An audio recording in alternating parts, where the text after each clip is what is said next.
So we're just beginning our Jaiva Dharma second chapter class. So we'll have a kirtan. Namo Vishnupadaya Radhikaya Priyatmane Shri Srimad Bhakti Vedanta Narayaniti Namine Namo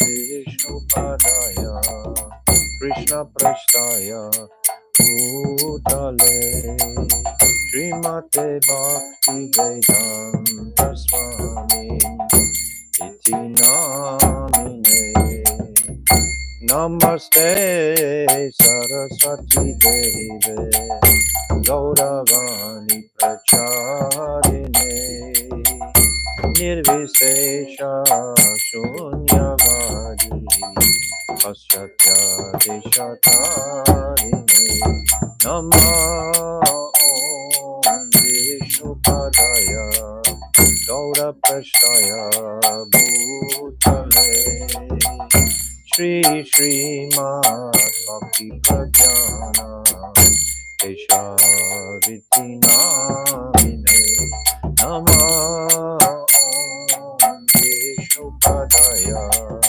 Krishna Prasthaya Bhutale Srimate Bhakti Siddhanta Saraswati Iti Namine Jaya Shri Krishna Chaitanya Prabhu Nityananda Shri Advaita Gadadhara Shivasari Gaura Bhakta-vrinda Hare Krishna Krishna Krishna Hare Hare Hare Ramo Ramo Ramo Hare Hare Hare Krishna Krishna Krishna Hare Hare Hare Rama Ramo Ramo Hare Hare Hare Krishna Krishna Krishna Hare Hare Hare Rama Ramo Ramo Hare Hare Hare Krishna Krishna Krishna Hare Hare Hare Rama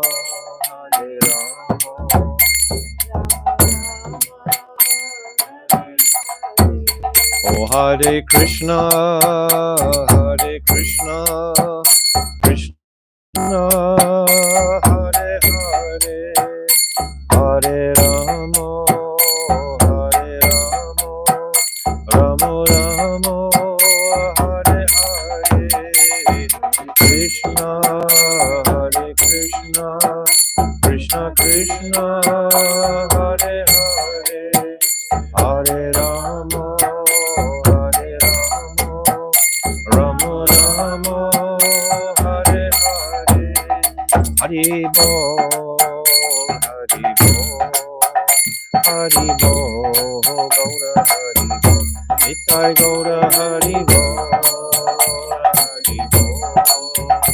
Hari Bol Gaura Hari Bol Jaya Nityananda Rai Jaya Nityananda Rai Nityananda Rai Jaya Nityananda Rai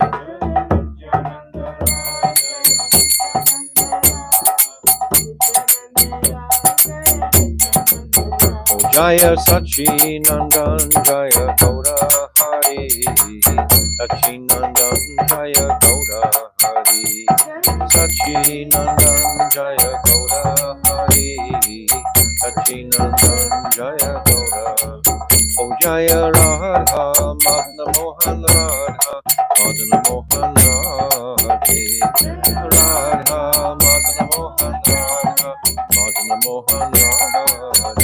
Jaya Radhe, Jaya Radhe, Jaya Radhe, Jaya Shri Radhe, Radhe, Jaya Radhe, Jaya Radhe, Jaya Shri Radhe. Oh Radhe, Radhe, Radhe, Radhe, Radhe, Radhe, Radhe.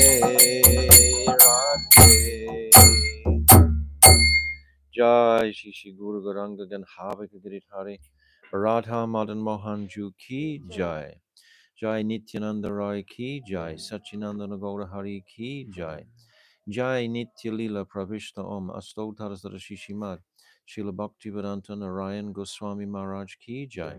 Jai Nitya Lila Pravishta Om Astotar Shishimad Srila Bhaktivedanta Swami Srila Prabhupada Ki Jai. Jai Nitya Lila Pravishta Om Astotar Shishimad Srila Bhakti Pragyan Keshav Goswami Maharaj Ki Jai. Jai Jagat Guru Nitya Lila Pravishta Om Astotar Shishimad Srila Bhakti Siddhanta Saraswati Goswami Prabhupada Ki Jai. Jai Paramahamsa Mahabhagavat Srila Gaura Kishodas Babaji Maharaj Ki Jai.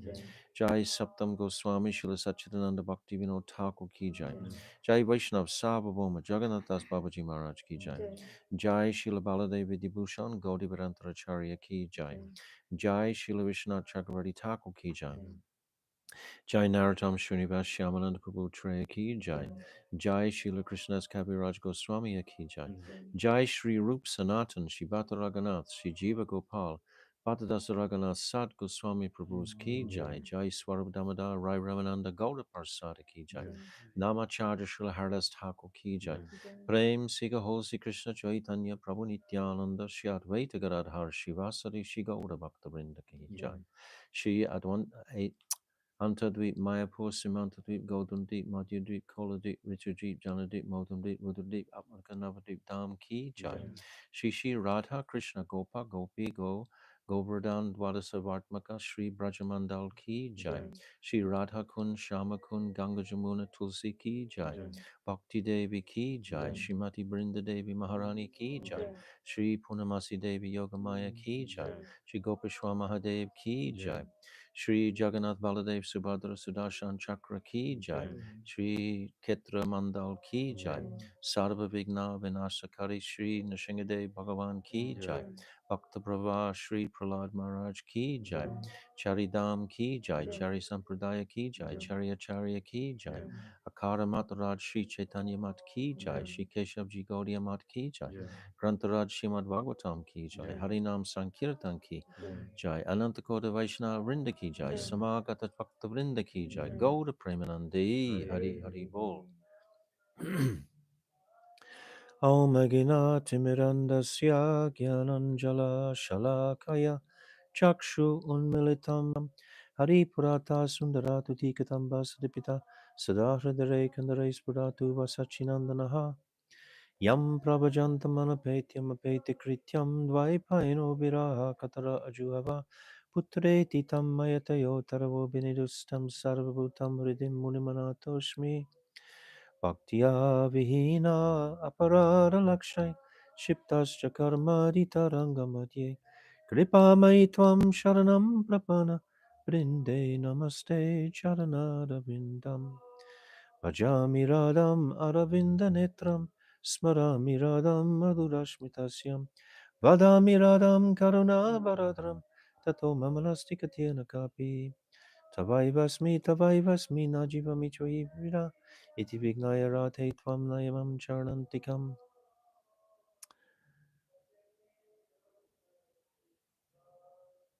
I'm first of all offering millions and millions of Dandavat pranams unto the lotus feet of my beloved Gurudev.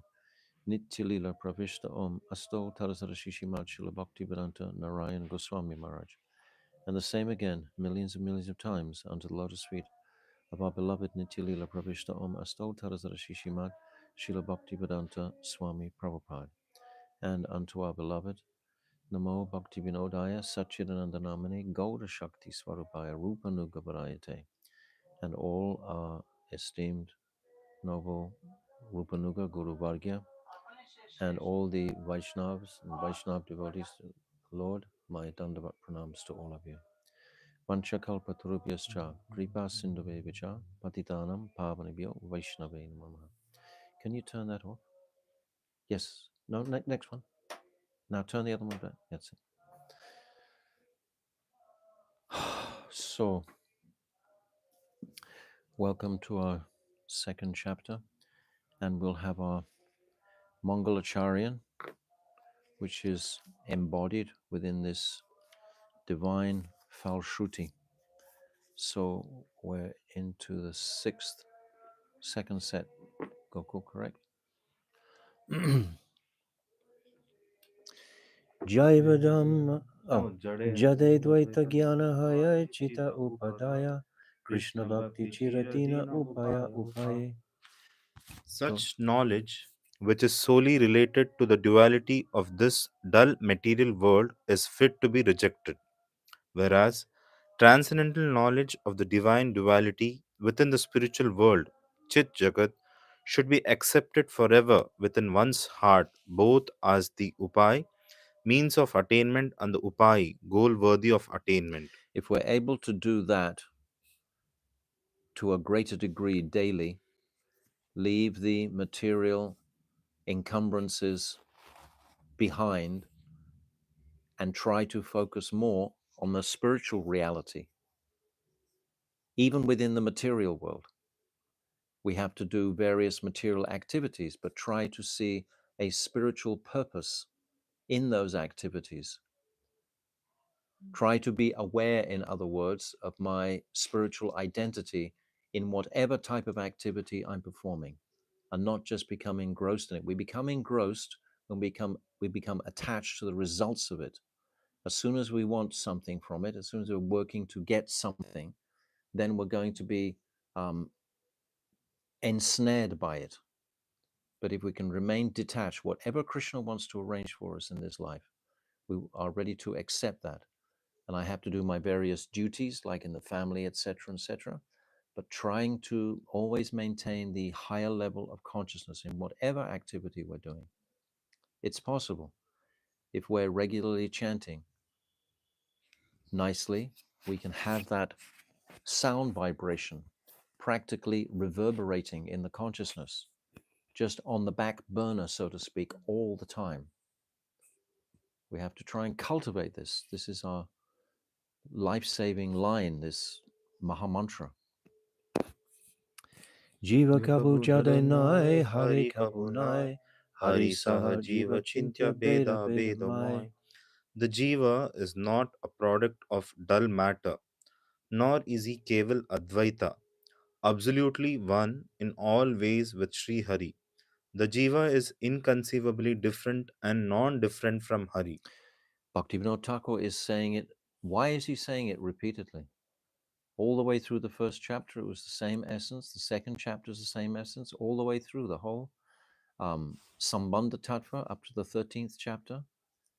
And even in the Abhideya Tattva, the Dasmula, it's the same message again and again and again and again. We're not made of this dull matter. This is not, we're manifesting from our mother's womb, all of us. So we associate with that nature, that material nature, and we consider ourselves material as long as we're involved in the material, taking something from the material world, exploiting. And we're even involved in the material world if we're renouncing. Remember, Bhakti Rakshak Maharaj says very clearly there's, exploitation and renunciation. They're both just different sides of the same coin. Our path is dedication, devotion, exclusively. We have to cultivate it. Deha kaba jivanai, dara bhogyanai, dasa bhogya Dasabhogya jiva Jiva Krishna Krishna Prabhu Prabhu Bhokta Bhokta hai. Hai. The material body should never be considered to be the Jiva. And this earth, Again, saying the same thing again and again. All three verses are saying, and the previous verses also. Consider, why is he saying it so emphatically? Because we're so dull and stupid. We're hearing it. Yes, yes, yes. We're nodding sagely, wisely. Yes, yes, I know that. I'm knowing all of these things. Why are we just going over the same thing again when I already know it? but we don't practice it. The point is, it needs to be brought forward. So it's got to be hammered. In the 16th chapter is saying that the jivas are hammered on the anvil of this material world. That's the expression he uses. So Bhaktivinoda Thakur is hammering us daily. And the jiva, he can relish it. If he's positive, if he is moving forward, because it's not that we leave the material world behind forever in any condition of consciousness practically. Even in the most elevated stages, we still have to come back into this material consciousness. We read Vilap Kusumanjali, Raghunath Das, he's weeping on the banks of Radha Kund, and he's in complete um, antardash, this complete he's in the spiritual world basically, but then he comes out of that into Bayadash, and he's rolling on the banks and he's in this extreme mood of separation. But still, there has to be aspects that he's forced to attend to, having a material body. It's not until we leave that body in that Vastu Siddhi stage, when we leave that body altogether. So in any stage, we want to hear these powerful axioms. The material body should never be considered to be the jiva, and this earth is not for the jiva to exploit and enjoy. Yeah, this is what we're just saying. Exploitation and renunciation, they are both. Because what can we renounce? Nothing belongs to us. We often say the example of like a bank teller, someone who works in the bank. They suddenly put their hands up and say, I renounce all the money in the bank. Everyone will laugh. It's not your money. How can you renounce the money in the bank? You're just the teller, right? But he's saying like that. I renounce it all. And we're the same. If we try to renounce things of this world, our path is not renouncing.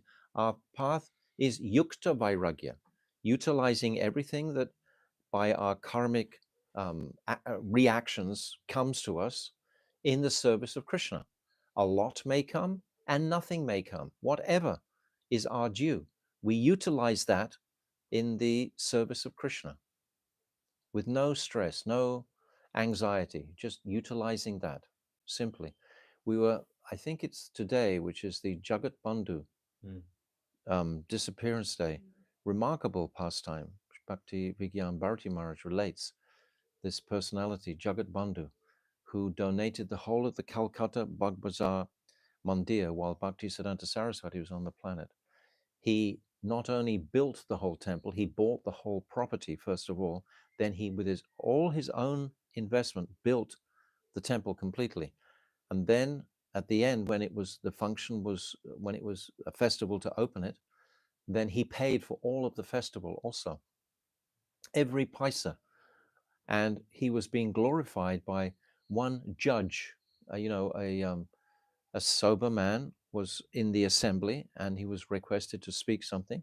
And this judge was glorifying Jagat Bandhu, saying, how wonderful it is that you've given all your wealth to Krishna. And this person, Jagat Bandhu, was a very humble man, actually. He wasn't so educated, although he had a lot of money. And he requested to speak in the assembly at that time.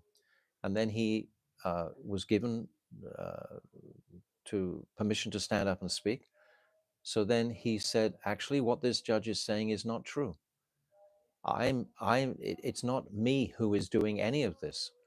This fortune has come to me in my life, but it's not mine. If I was thinking it was mine, I would be like a thief.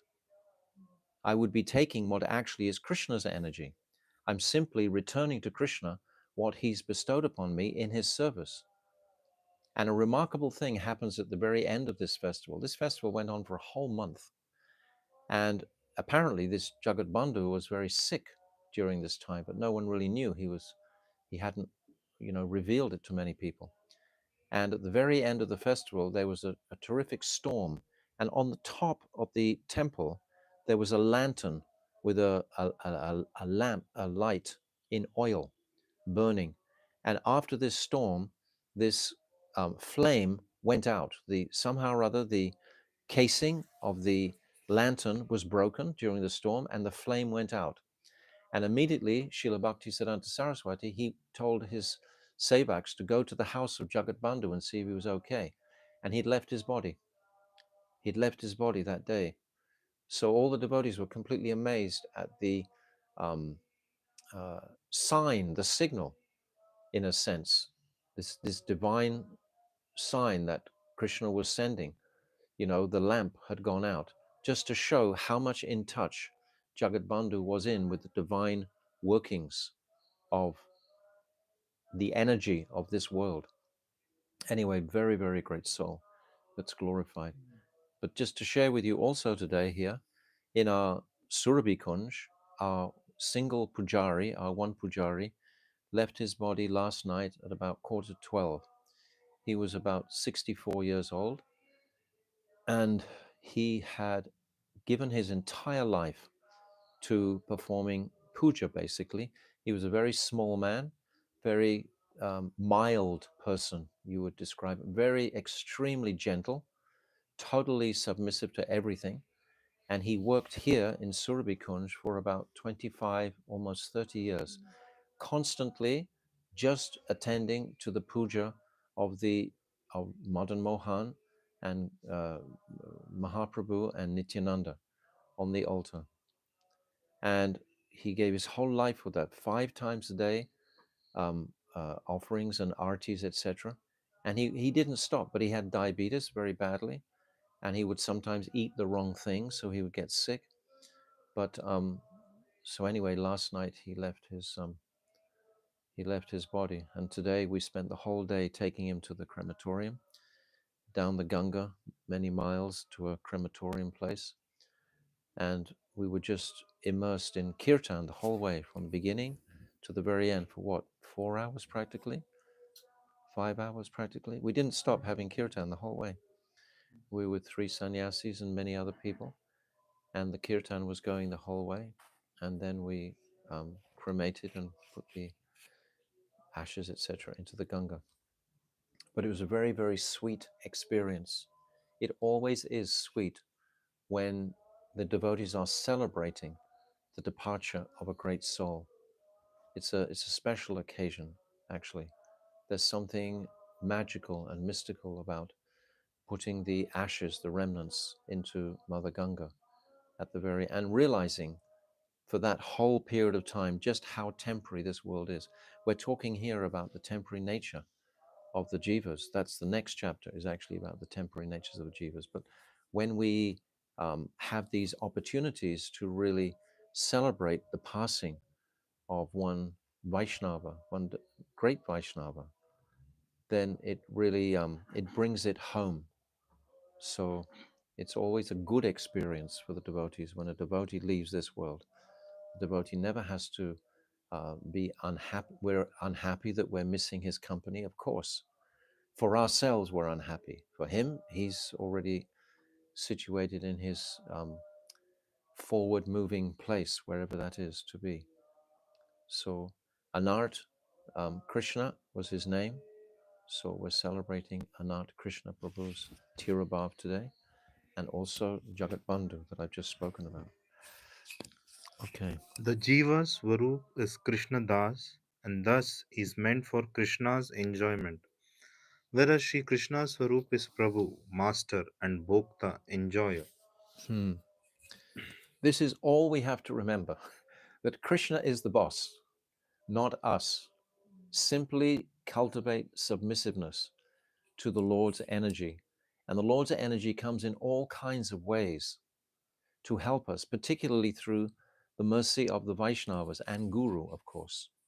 We have this opportunity to be submissive to Guru in this birth. What's that? Tadvidi Pranipatena Sevaya Upadeshayanti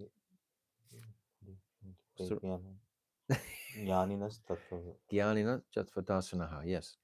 So Sevaya and to Guru and submissiveness and understanding the principle of Guru and knowing that that is like the ambassador directly of Krishna. It's Krishna's energy, and he's mercifully nurturing us in our journeys through our various sadhan bhajans. Jaiva Dharma nahi ache Deha deha Dharma dharma kata kata, Nahi nahiyache ache Jiva jiva gyana Gyan mayavada Mayavada prata. Prata. This book, entitled Jaiva Dharma, neither discusses matters related to the dead material body, nor does it propound the Mayavadi doctrine of the jiva's oneness with the Brahm. Yes, again, this Mayavad influence coming in the form of attraction to the material energy. Jiva Jiva Nitya nitya Dharma dharma Bhakti bhakti Thai thai Jadanai jadanai, Shuddha shuddha Jiva jiva Prema prema Seva seva Phala phale Paya payatai. Thai. The jiva's nitya dharma is bhakti, devoid of material motivation. The jiva, purified by seva, attains the fruit of that seva in the form of prem. Yes. Service is the symptom of love. This is what we've been saying. So remember this verse. Tadvidi pranipashena sevaya upadekshayanti jnanam jnaninas tattvadarshinaha. Yes. It slipped my mind for a moment. So all of these truths in our Falshruti are very potent. Exchange it audition. It's not working. Not working, but not so clear.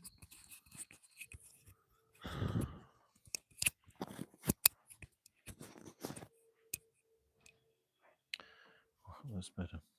Okay, so we come to page 16, or 17 rather. 17 of our Jaiva Dharma. So yesterday we were discussing the the nature of the Nitya Dharma, or eternal constitutional function of the jiva. And you must examine this question carefully.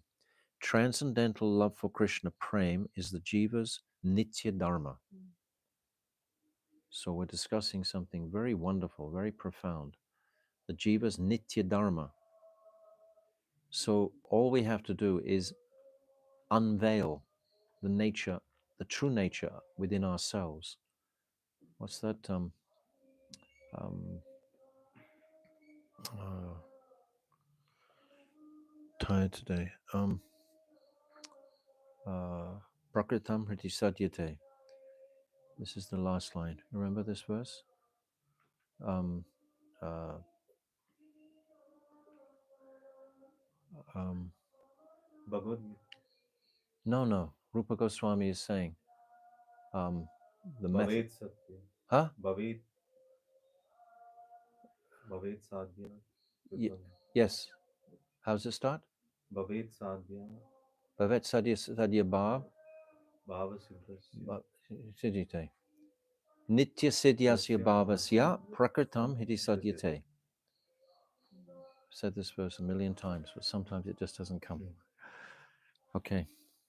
Kriti Sadhya Bhavet Sadhya Bhav Sasadanabhida Nitya Siddhyasya Bhavasya Prakritam Hiti Sadyate. That Prakritam Hiti Sadyate. It's in potential. This spirit soul has the yesterday we discussed the marginal energy, right? So the marginal potency can fluctuate between the two. Essentially, we are made of that antaranga shakti. That is our constitution. But we have covered by this nishag, this false, this acquired nature of the bahiranga shakti. I'm not of this bahiranga shakti. I'm only of that bahiranga shakti when I'm associating with this world as if I am that identity of the material body. You understand? Yes, a little bit. Takes time. Takes time to really catch it. A lot of time. Can take lifetimes and lifetimes. But we diligently work in that direction. And mercy will come when we perform. We were talking yesterday about connecting with transcendental activities. When we perform um, puja, etc., when we perform our harinam, when we perform parikrama, when we come to the dham, any transcendental activity connecting us with transcendence is going to um, increase the opportunity for us to leave this material conception behind. So we have to try to pack our day up with transcendental activities as much as possible. We've got 24 hours in the day. When we sleep, it's like tamagun, nothing's happening. So while we're awake, we should try to carefully guide and steer our life in the transcendental direction always. So now we're on top of page 17, I think. As is it? Yes, Yes. as long as. As long as the jiva remains pure, he maintains his identity and self-conception in accordance with his unadulterated spiritual function, swadharma. So as long as we're connecting with transcendence and we're pure, then our swadharma is going to be manifesting. It's going to be there, right? It's so simple, but it's so difficult for us to actually follow at the same time. Let me read this again because it's so good. As long as the jiva remains pure, he maintains his identity and self-conception in accordance with his unadulterated spiritual function, swadharma. Okay, very clear. His innate and original egoism is therefore rooted in the conception that he is a servant of Krishna. That's his swadharma. That's in the Antaranga Shakti. In that pure spiritual consciousness, I am a servant of Krishna. And the relish and the bliss and the sweetness that the jiva experiences by that service is beyond words. We can't describe, we can't begin to describe the relish of that experience.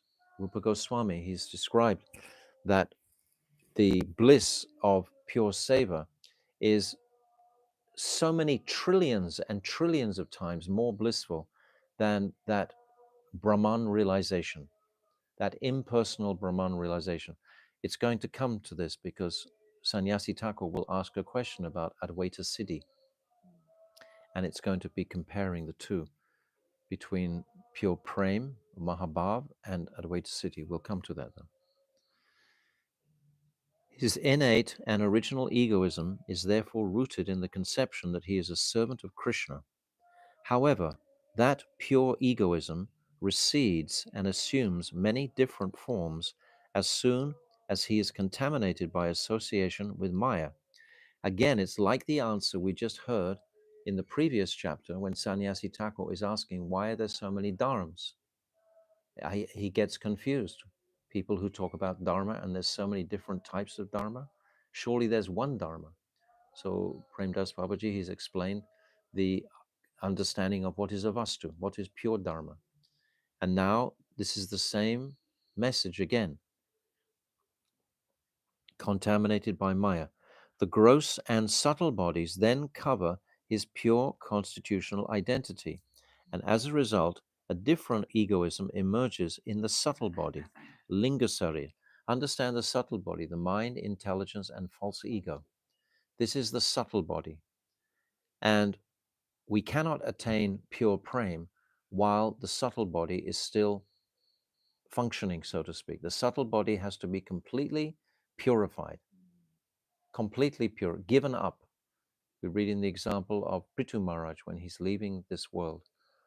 It's describing him. He just completely separates himself from the subtle body totally. Mind, intelligence, and false ego don't exist anymore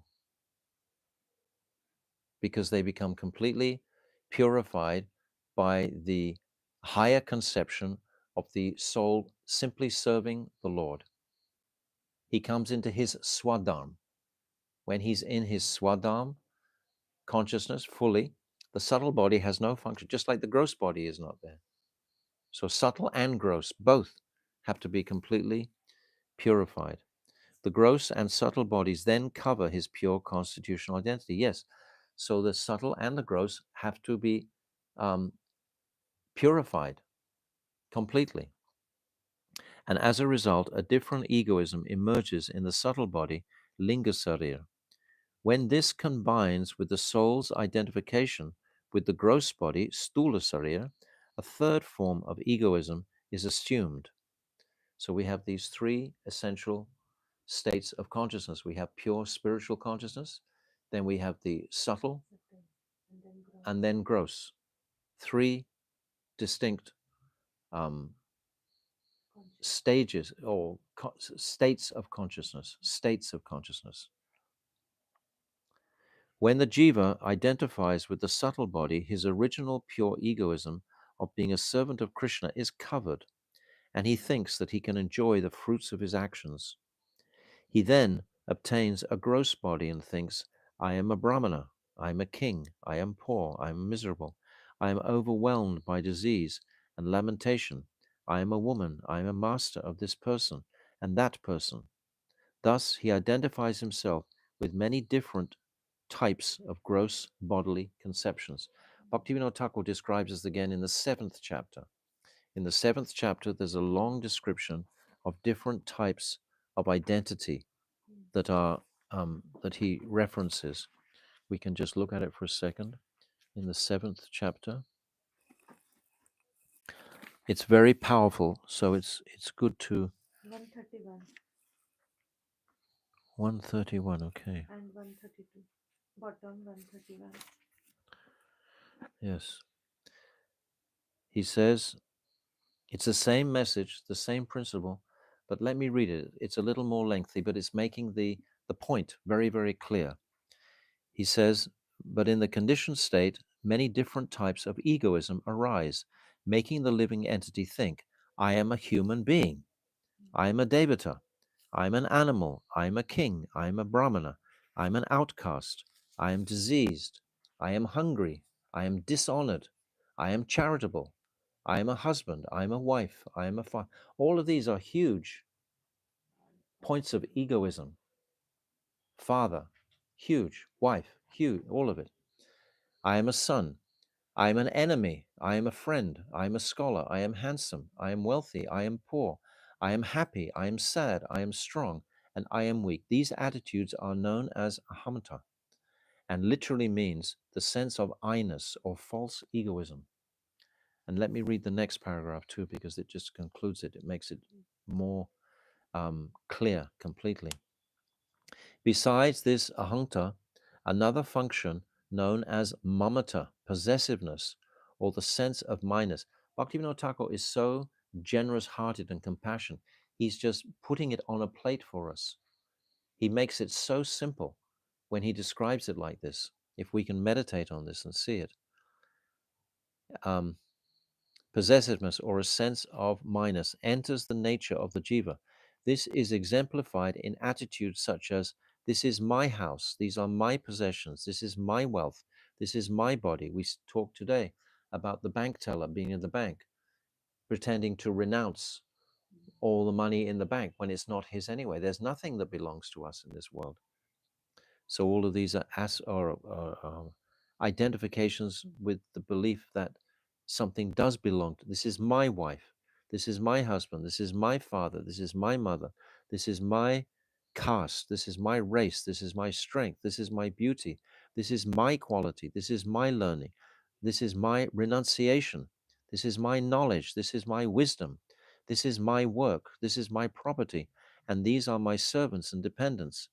Now, this sentence is beautiful. The colossal affair that brings the conceptions of I and mine into play is known as samsara, material existence.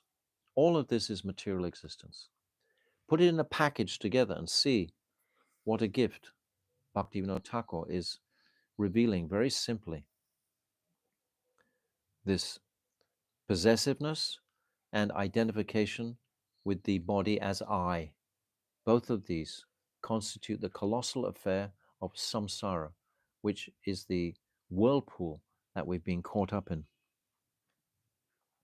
When the jiva associates with these different types of false egoism, his constitutional function becomes perverted, just like the block of ice in the beginning in the first chapter.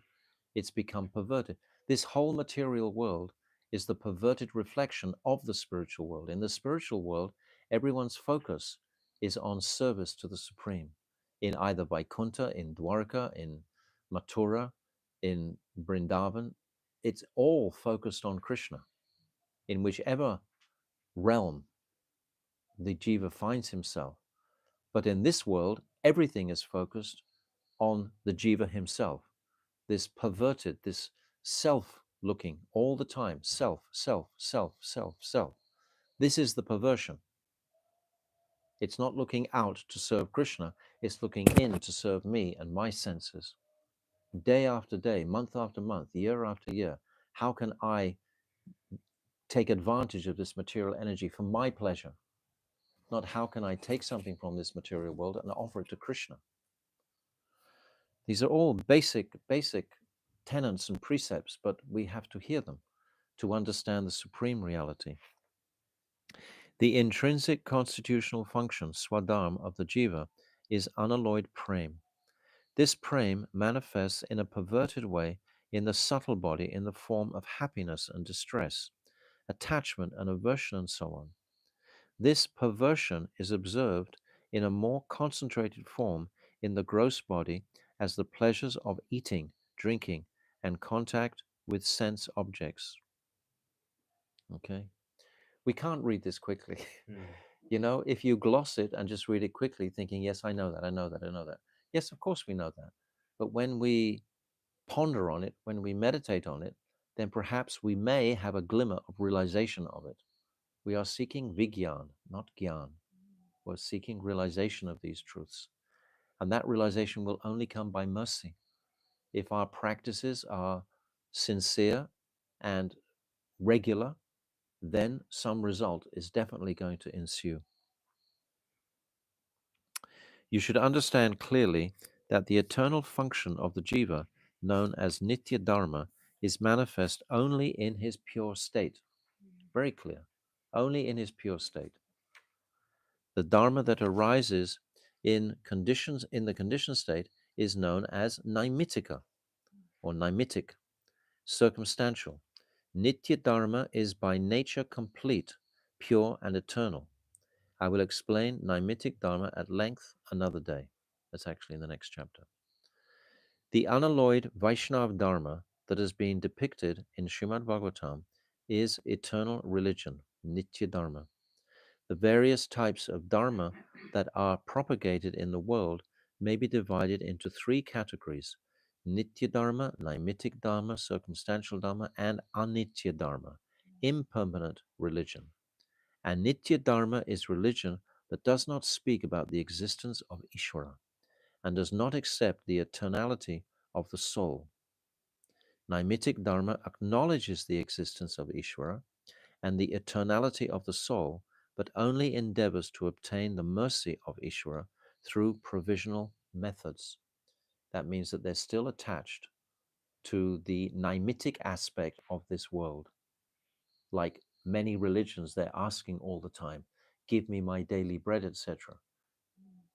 People, they go to church, etc. They go to places of worship so that they will benefit something. That's better than not going to the place of worship. So it's a step up from anitya, but still it's completely attached to the precepts of this material, this dull matter. You just read it in the Falshruti, this dull matter having this attachment there.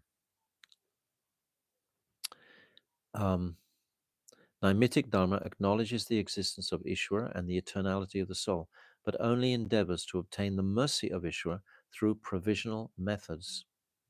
Yes, if I worship, then I'll get some result. Nitya Dharma strives to obtain the service of Bhagavan by means of unalloyed prem. Such a huge contrast.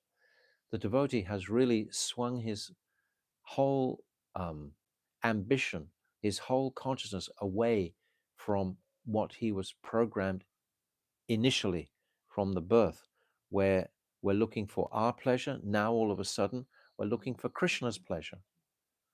And there's an interim stage where we get confused and we think that by looking in the impersonal way, that will satisfy Krishna. If I neglect the very personal services of Krishna and just look towards the mystical phantasmagoria that can manifest in a meditative consciousness. You understand? We can get actually caught up in this. But this mystical path has nothing to do with service to Krishna. It's still I orientated. It's still me at the center wanting to taste something phenomenal or phantasmagorical, something some special type of bliss, but it's not devotional service. So many devotees come with a misconception that now all my mystical desires will be fulfilled. But then halfway through, it's like when we read the Bhakti Rasamrita Sindhu, Rupa Goswami, he talks about the bliss of liberation in about the first third of this doctrine. And then gradually he shifts over to the bliss of seva. But in the beginning, that bliss of liberation can be the carrot, can be the attraction to capture the conditioned souls because they're suffering in Maya and they just want to be happy. They're not fulfilling themselves in Maya. And then they gradually come, they get attracted to become liberated, to become freed from the material encumbrances. And then, but slowly, but if they don't catch the essence of devotional or devotional service, then they haven't really succeeded. They're still in the material whirlpool. And how do we catch that devotional service? Principally, it's by hearing the sweetness of Krishna's Leelas. Really, really, this is what brings us into the kingdom of Vrindavan. This was what brings us into the kingdom of the Lord. When we hear the sweetness of the interactions between even the residents of Vaikuntha, the residents of Dwarka, Mathura, but especially the residents of Vrindavan, of course. If we hear regularly these interactions between Krishna and the Brijvasis, then such a personal force will come from hearing those Leelas, and repeatedly hearing these Leelas again and again will fill the heart with so much joy and happiness hearing about Radha and Krishna. It takes us right away from this um, liberation type of flavor, you can say, that might be lingering in the consciousness. That has to be purified. Somehow I want to make a nice situation for myself, so I'm happy here, etc. All of this will be very easily purified if we're regularly hearing so much Leela Katha. At the moment, the text is not about Leela particularly, so it's hard to bring that in, but this is the essence, is the Leela, is going to excite the heart and warm the heart. Nitya Dharma may be known by different names according to differences of country, race, and language. We said that at the very end of the last chapter. If you just flash for a second back to the last chapter at the very end, chapter 1, just before he concluded, it's saying exactly the same thing. The Nitya Dharma Tell is me? one, Yes? indivisible, and faultless in all different situations. But the Naimitic Dharma assumes many different forms Yes, the Naimitic Dharma assumes many different forms. when seen in diverse circumstances. Divergent, yes, is described in various ways by men of divergent opinions. Same thing. Same thing.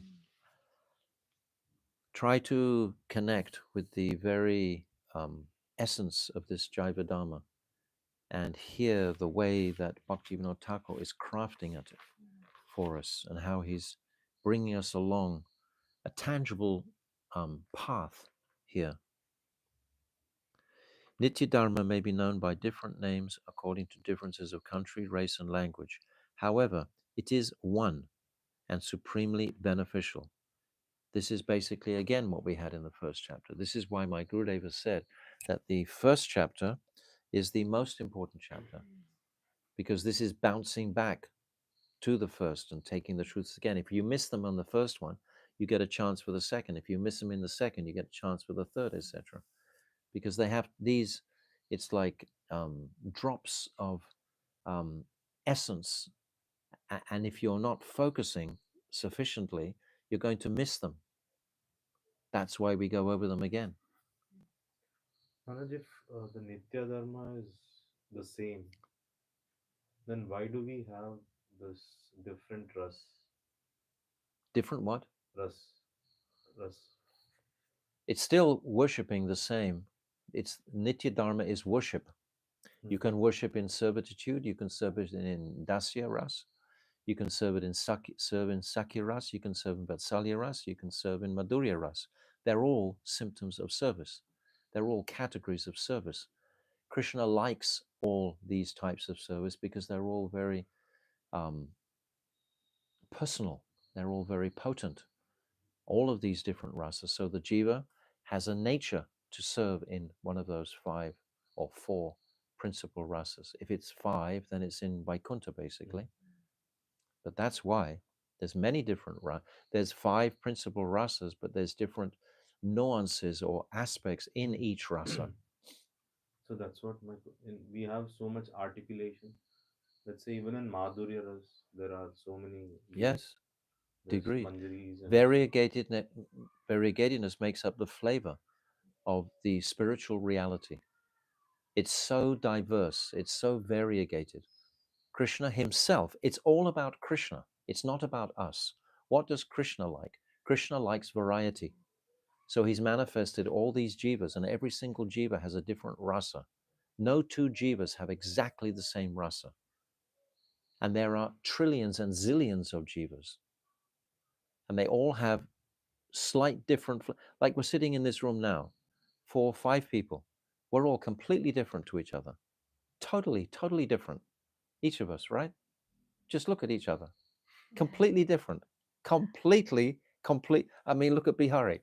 He's like a man on his own planet, completely different. Everyone is different. Look at Govinda. He's just another planet practically. And Gokul, a whole nother conception. And Rasmanjari, just a whole nother world is there. Your world, right? They're completely different. Nothing is it's not even like close to each other in a sense, but we have the same interest of worship. That's Dharma. That's the Nitya Dharma. The Nitya Dharma is the focus of worship. If our Nitya Dharma is all focused in the one direction, then we're all connecting with that purest part of Dharma. Because the only Dharma we've understood to raise the Swadharma from the soul is service to Krishna. And if that's not there, we're in the material consciousness. And if it is there, we're in spiritual consciousness, even if you're residing in this material world. The ideal example of Nitya Dharma is Vaishnava Dharma. Oh, hang on. However, it is one and supremely beneficial. Let me just start this paragraph again because I stepped out.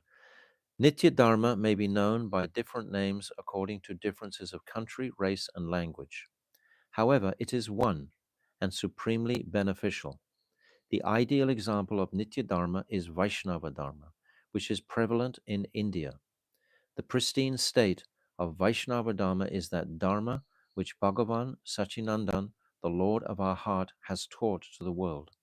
It is for this reason that great personalities absorbed in the bliss of divine love have accepted these teachings and taken help from them. As soon as we mention Mahaprabhu, as soon as we mention the divine son of Sachi Devi, then there's a whole shift actually, because this is not like an ancient text that he's revealing here. He's brought it right up to speed with this century, with this place where we are now. It's not something where we're trying to relate to it, like in the Bhagavatam is so splendid, but it's kings and queens of the past, 5,000 years ago, and Kshatriyadam, etc. It's a whole nother beautiful, colorful tapestry of relationships that are there, the different personalities, Vidura, etc., all the different Yudhisthira Maharaj, all these different great noble personalities. But we have a different set. We have under Mahaprabhu, we have Rupa Goswami, we have Sanatan Goswami, we have Srila Vishwanath Chakravarti Thakur, we have Krishnadas Kaviraj, we have all these luminaries, recent luminaries, who we can relate to. So Krishna wants nothing except the welfare of the jiva. It's described that Krishna wants our relationship to wake up with him more than we want our relationship to wake up with him. He is more anxious. That's why he drops this mercy in so many different ways. If we're really awake, we can see that every day, thousands of times, mercy comes to us. We were describing yesterday how just little tricks of the mind. I gave the example of Vishwanath Chakravarti Thakur seeing a leopard or a deer, saying, if it goes this way, it means that. If it goes the other way, it means this. And I told him my own little trick that if I have an empty seat next to me, all of these types of things indicate the supreme presence of transcendence wants to wake me up. Why am I so stubborn? Why am I lagging behind him? He is so enthusiastic for me. And if we can catch that current, catch that wave, then we can get on like a rocket and we can really move along towards him in our loving devotion and expand unlimitedly, practically. Anandam Buddhi Vardhanam, that this sweetness, it's not limited. The bliss is unlimited. The jiva's condition is limited in a sense, but the bliss the jiva can experience is unlimited. Anandam Buddhi Vardhanam. We're saying in the Shikshastikam, right at the very beginning, Cheto Dapana Marjanam, Bhava Mahatavagni Vartanam, Shrem Karaiva Chandrika Vitaranam, Vidya Vadu Jivanam, Anandam Buddhi Vardhanam, Pratipatam Punam Svatanam, Sarvatma Snapadam Parampajayate Sri Krishna Sankirtanam. So this Anandam Buddhi Vardhanam is there. The pristine state of Vaishnava Dharma is that Dharma which Bhagavan Sachinandan, the Lord of our hearts, has taught to the world. It is for this reason that great personalities absorbed in the bliss of divine love have accepted those teachings and taken help from them. Yes, all those luminaries in our Rupanuga Guru Vargya have taken shelter of the teachings of Sachinandan Gaurahari. At this point, Sannyasi Thakur, with folded hands, said, Prabhu, I am constantly witnessing the super excellence of the spotless Vaishnava Dharma, which Sri Sachinandan has revealed, and I have clearly realized the contemptible nature of Sankaracharya's monistic doctrine. Still, something has come to my mind. This is wonderful. This is Sannyasi Thakur, a personality in a like a Brahmagyani, believing previously in Advaitavad, Advaita Siddhi, very intelligent, which is obviously apparent here through the text. And now he's demonstrating that all this is just being left behind by hearing these clear truths. It's not just hearing the truths, but it's hearing them from Prem Das Babaji. If we just hear them from different sources, they may have an effect on the heart. If we hear them from a realized soul, if you're fortunate to be in the company of, say, Bhaktivedanta Swami Prabhupada, my Gurudev, Bhaktivedanta Narayan Maharaj, any of these great luminaries in the past, if you're in that assembly and you hear the truths enunciated by them, they can immediately ignite the consciousness to have great, great faith in these truths. So it does depend on who we hear these truths from. There are so many people preaching these truths, but some will appeal to you and some won't. We have to be careful there. Still, something has come to my mind, which I feel I must submit to you. I don't want to hide it. I understand that Mahabhav, which was displayed by Sri Chaitanya, is the highest state of concentrated prem. Well, he's come a long way just in a few weeks, it seems. He's understanding what is Mahabhav at this stage. Is it different from the attainment of the perfection of absolute oneness at Advaita Siddhi? So I alluded to this just before. So this is the question that's going to be unpacked for the rest of this chapter. So I'm going to stop now. A little bit early, but we can stop now. How many more? Yes. I'm going to try, just for the sake of our listeners and people watching, I'm going to hope that we can do a single chapter in a week. That's my ambition, to try to cover a chapter a week. And that will be very comfortable. Then we'll be making steady progress. But I'm not rushing, obviously, as you can all appreciate. I'm wanting to go over it very significantly because that's where the juice is. When you dig down and dig down and dig down and go into it. And then what happens is you can't read it without digging into it. When you get habituated to stopping on every sentence, then it becomes a habit. then your whole reading process actually changes. Then you no longer are just glossing through various books and so on, but you're looking for the nectar in the books, because many of these books, like if you read Chaitanya Charitamrita, any of the books, 10th Canto, etc., they are so significant, the Acharya's commentaries. And if you just read sentence by sentence carefully, then they can take us to such a place of elevated consciousness. We'll get that impression and that experience if we're chanting nicely. Chaito Dapana Marjanam. It clears the mirror of the consciousness, this chanting. And when that is clear, what has to be cleared is our mental obstructions. You know, we're carrying so much mental baggage, which slows us down. I'm appreciating now, just as an aside, I'm saying this, that it appears to me that many of my Indian god brothers and sisters don't get so mental as the Westerners get, because they haven't been so extremely exposed to the degree of sense gratification that many Westerns have been exposed to. We've been exposed to unlimited amounts of sense gratification, whereas I'm seeing that many of these purer personalities, today we were with three different sannyasis, and I could see that they just weren't mental about things. They were able just to do things in a direct manner without getting into a whole mental involvement about them. This is an evolution of consciousness, when we can drop those mental considerations every time we have to do something. Do we have to think about it so much? Can't we just do it directly? You understand what I'm saying? It's a gift. So we'll stop there. So tomorrow, Babaji is going to glorify Sankaracharya very beautifully. And it's actually mind blowing when we hear Sankaracharya glorified in the Sankaracharya, of course, is Shivji, and he's not denegated, he's not put down at all. Premdas Babaji glorifies him for his real purpose, and it's very, very ecstatic.